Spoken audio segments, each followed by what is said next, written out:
નમસ્કાર, સંવિધાન કેરિયર એકેડમીમાં આપનું સ્વાગત છે. હું છું ભાર્ગવ. આજે આપણે જોઈશું મેથ્સ અને રીઝનિંગના એમસીક્યુ. તો ચાલો જોઈએ. સૌપ્રથમ છે ચક્રવૃદ્ધિ વ્યાજ છે, એના તફાવત વિશેનું છે. સાદા વ્યાજ અને ચક્રવૃદ્ધિ વ્યાજનો જે તફાવત છે તેનો દાખલો છે, બરાબર. કોઈ પણ ક્લાસ 3ની એક્ઝામ લઈ લો અથવા જીપીએસસીની લઈ લો, બરાબર. આ મુજબના દાખલા છે તો વારંવાર પૂછાતા હોય છે, બરાબર. મેઇન રીઝન એ છે કે આમાં ટાઈમ શા માટે વધારે જાય છે વિદ્યાર્થીઓનો, કારણ કે અમને સૂત્રની ખબર નથી હોતી, બરાબર. સૂત્ર મૂકશો તો ડાયરેક્ટ તમારો જવાબ આવી જશે. ચલો રકમ જોઈએ. તો કોઈ એક રકમનો 3 વર્ષ માટે 10% લેખે સાદા વ્યાજ અને ચક્રવૃદ્ધિ વ્યાજનો તફાવત 186 રૂપિયા છે, તો તે રકમ શોધો, બરાબર છે. હવે અહીંયા આપણને શું શું આપ્યું છે દેખો. એક તો આપણને 3 વર્ષ મતલબ કે મુદત આપેલી છે, બરાબર.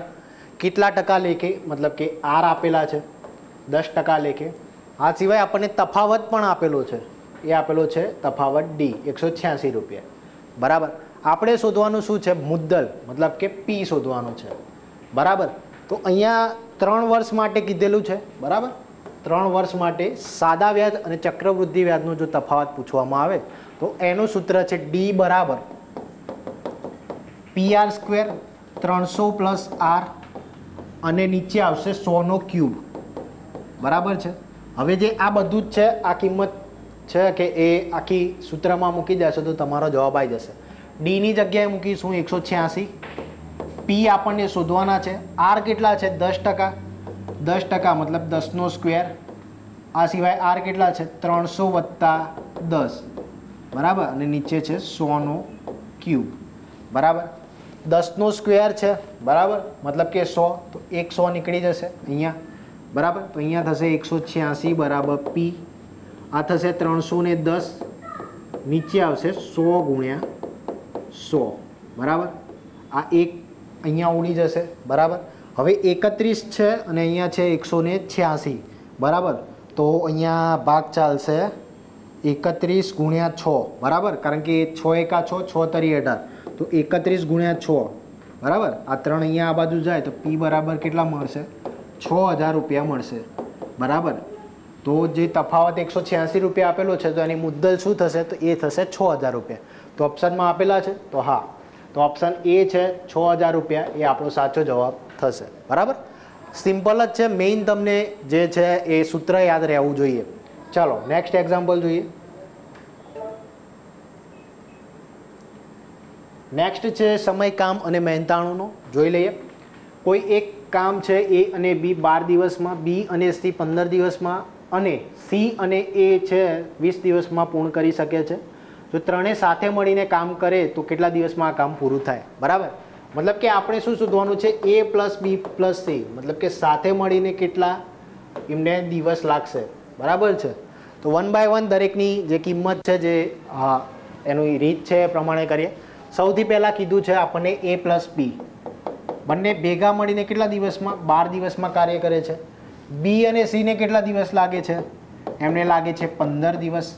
સી અને એને કેટલા દિવસ લાગે છે? એ પ્લસ સી લખો તો સી પ્લસ એ લખો, સેમ જ થશે. એમને લાગે છે 20 દિવસ, બરાબર છે. હવે અહીંયા છે શું કરીશું? આપણે શોધીશું કુલ કાર્ય, બરાબર છે. તો અહીંયા કાર્ય શું થશે? તો કાર્ય આપણે જાણીએ છીએ કે જે પણ સમય આપેલો છે એનો લસા, બરાબર. અહીંયા આપેલા છે 12, 15 અને 20. લસા શું થશે? તો ડાયરેક્ટ હું લખું 60 લસા થશે. કઈ રીતે? 12 પંચા 60, 15 ચોક 60 અને 20 તરી 60, બરાબર. તો ત્રણેયનો લસા શું થશે? 60, બરાબર. હવે આપણે શોધીશું શું? કાર્યક્ષમતા, વર્ક એફિશિયન્સી. કાર્યક્ષમતા શોધવા માટે શું કરીશું? તો કાર્ય ભાગ્યા જે સમય લાગે છે તે. એની કાર્યક્ષમતા શું થશે? તો ટોટલ કાર્ય ભાગ્યા એને સમય લાગે છે તે, બરાબર. આ છે સમય અથવા ટાઈમ, બરાબર. તો 60 ભાગ્યા 12 મતલબ કે 5. આનું થશે 60 ભાગ્યા 15 એટલે કે 4, 15 ચોક 60, 60 ભાગ્યા 20 એટલે કે 3, બરાબર. કાર્યક્ષમતાનો મતલબ શું થશે? કે એક દિવસ દરમિયાન એ કેટલી ખુરશીઓ બનાવે છે, બરાબર. અથવા ધારો કે ખુરશી બનાવે છે, પેન બનાવે છે, અથવા કોઈ ખેતર ખેડે છે, બરાબર. તો કેટલું એની ક્વોન્ટિટી કેટલી છે એ, બરાબર. તો ટોટલ કાર્યક્ષમતા કેટલી થઈ? 5 ને 4 9 ને 3 12. પરંતુ આ જે કાર્યક્ષમતા મળી એ આપણને કોની મળી? એ મળી 2 ઇન્ટુ એ પ્લસ બી પ્લસ સીની, બરાબર. કારણ કે અહીંયા એ 2 વખત છે, બી 2 વખત છે અને સી 2 વખત છે, બરાબર, પરંતુ આપણને શોધવાની કોની છે? તો એ શોધવાની છે a પ્લસ બી પ્લસ સીની, બરાબર. તો a પ્લસ બી પ્લસ સીની કાર્યક્ષમતા શું થશે? તો 12/2, મતલબ કે 6 થશે. મતલબ કે ત્રણે ભેગા મળીને એક દિવસમાં કેટલી ખુરશી બનાવશે? તો 6 જેટલી બનાવશે, બરાબર. આપણે બનાવવાની કેટલી છે? 60. તો એના માટે કેટલો સમય લાગશે? તો સમય બરાબર ટોટલ વર્ક છે તે અને ટોટલ કાર્યક્ષમતા છે તે. ટોટલ કેટલી બનાવવાની છે? 60, બરાબર. કાર્યક્ષમતા કેટલી છે એમની? 6ની. તો કેટલા દિવસ લાગશે?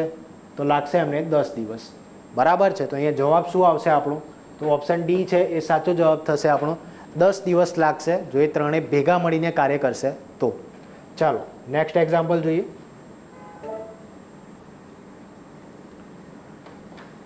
નેક્સ્ટ છે ટ્રેન અને પ્લેટફોર્મ વિશે, બરાબર છે. તો ટ્રેનમાં એક વસ્તુ ખાસ યાદ રાખજો, જે ટ્રેનની લંબાઈ છે એ તમારે એલ છે અથવા જે ડિસ્ટન્સ છે એની અંદર એડ કરવાની રહેશે, બરાબર છે.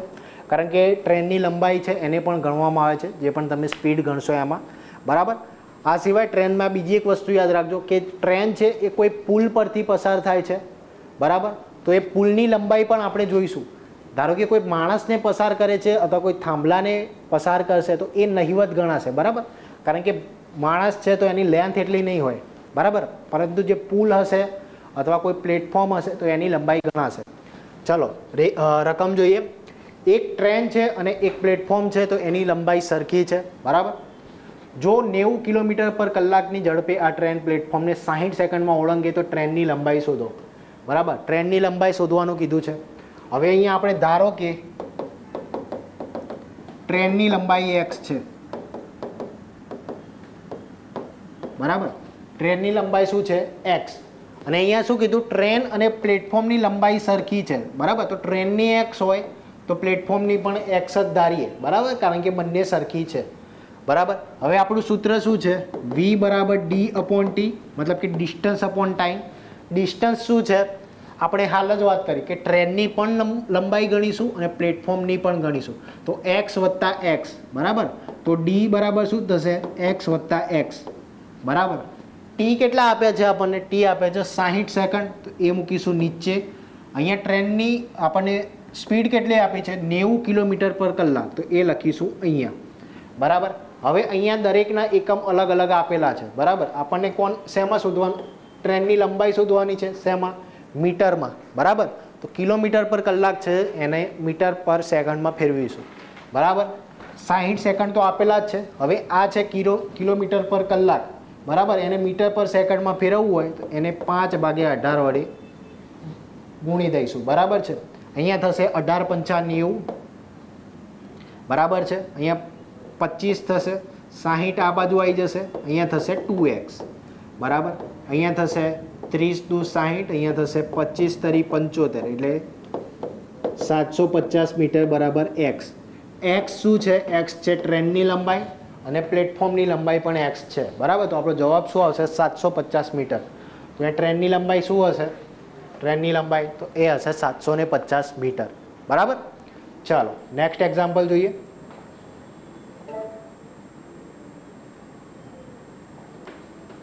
આ એક્ઝામ્પલ છે એમાં થોડુંક મગજ દોડાવવાનું રહેશે, બરાબર છે. કારણ કે વિદ્યાર્થી મિત્રો આ પ્રકારના એક્ઝામ્પલમાં ભૂલ કરી શકે છે, બરાબર.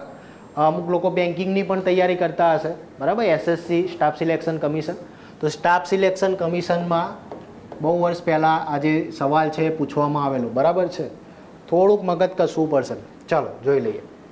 4 મીટર લાંબો હાથી છે કે લંબચોરસ જગ્યાએ જેનું માપ 16 × 30 મીટર છે, ત્યાં વિકર્ણ પર એક ખૂણેથી બીજે ખૂણે 2 મિનિટમાં જાય છે, તો તેની ઝડપ કિલોમીટર પર કલાકમાં જણાવો, બરાબર. અહીંયા વાત કરી છે આપણને લંબચોરસની, બરાબર. આ છે લંબચોરસનું વિકર્ણ. બંને નથી દોરતો, એક જ વિકર્ણ દોર્યું, બરાબર. વિકર્ણની લંબાઈ સેમ જ હશે. ચલો આપણને માપ શું આપ્યું છે? 16 × 30, બરાબર. ધારો કે આ 16 છે અને આ છે 30, બરાબર. L × B ગણાય, લંબાઈ ગુણ્યા પહોળાઈ. હવે આપણને શું કીધું કે જે આ હાથી છે એ વિકર્ણ પણ પર એક ખૂણેથી બીજે ખૂણે જાય છે, બરાબર.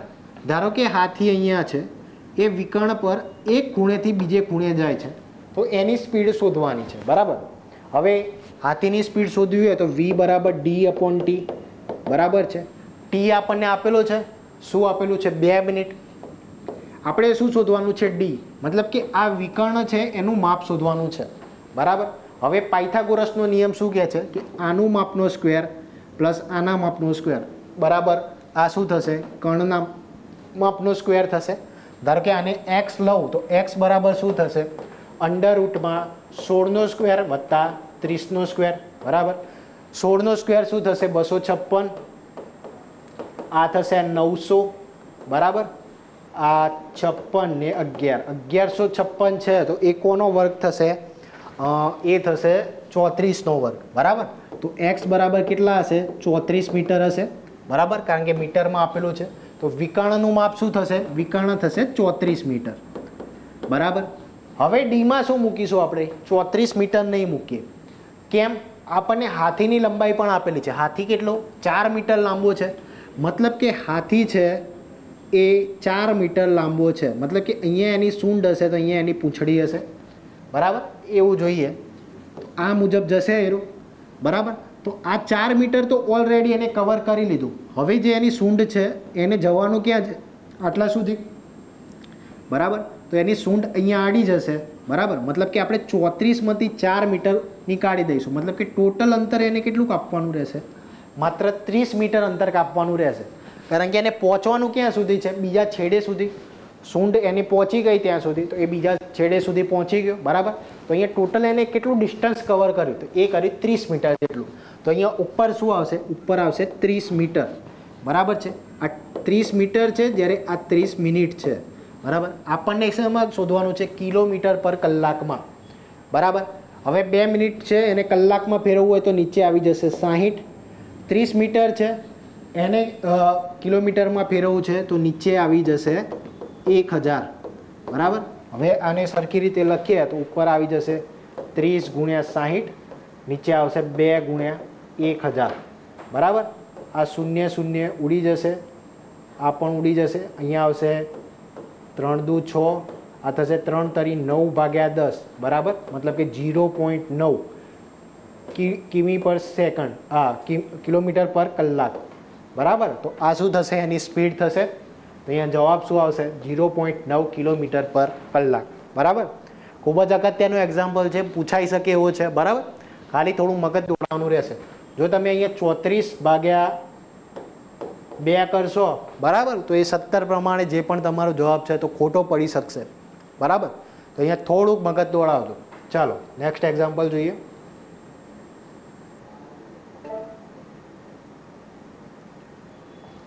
કોડિંગ ડીકોડિંગનું છે તો ટાઈગરનો કોડ આપેલો છે આપણને. ટાઈગરનો કોડ શું છે ટાઈગરનો કોડ આપેલો છે RGEC. શોધવાનો કોનો છે ફોરેસ્ટનો. ફોરેસ્ટ આ બાજુ લખી દઈએ બરાબર. ટાઈગરનો કોડ શું આપ્યો છે RGECP બરાબર. હવે કઈ રીતે બને છે એ જોઈએ. R છે અહીંયા તો R પછી શું આવશે S, S પછી શું આવશે T બરાબર. G પછી શું આવશે H, H પછી આવશે I, E પછી શું આવશે F, F પછી આવશે G બરાબર. C પછી શું આવશે D, D પછી આવશે E, P પછી Q, Q પછી R. મતલબ કે અહીંયા -2નું રિલેશન છે દરેકમાં. શું છે -2નું રિલેશન છે બરાબર. તો F -2 કરું તો શું થશે F -2 કરું તો આપણને મળશે D. O -2 કરું તો શું મળશે એ મળશે M. R -2 કરીશું તો શું મળશે તો એ મળશે P. E -2 કરું હું તો E -2 એટલે C મળશે. S -2 કરીશું તો આપણને Q મળશે અને T -2 કરીશું તો આપણને મળશે R બરાબર. તો DMPCQR છે તો એ આપણો સાચો જવાબ થશે. તો અહીંયા DMPCQR આપેલો છે તો હા, તો ઓપ્શન ડી છે એ આપણો સાચો જવાબ થશે બરાબર છે. અહીંયા શું જવાબ આવશે DMPCQR બરાબર. દરેકમાં -2નું રિલેશન છે. ચાલો નેક્સ્ટ એક્ઝામ્પલ જોઈએ.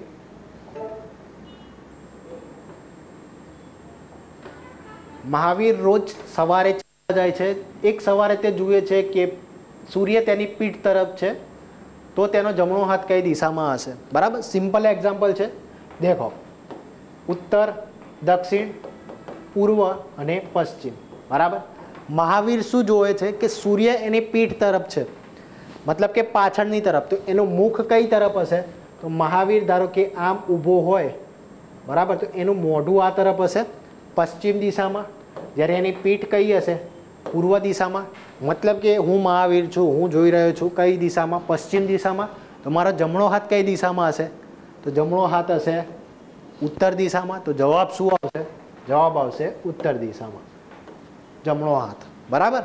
ડાબો હાથ પૂછાય તો ડાબો હાથ કઈ દિશામાં હશે? તો એ હશે દક્ષિણ દિશામાં. બરાબર. ચાલો નેક્સ્ટ જોઈએ. તો આ હતા આજના એક્ઝામ્પલ્સ. તો નવા લેક્ચર સાથે ફરી એક વખત મળીશું. ધન્યવાદ.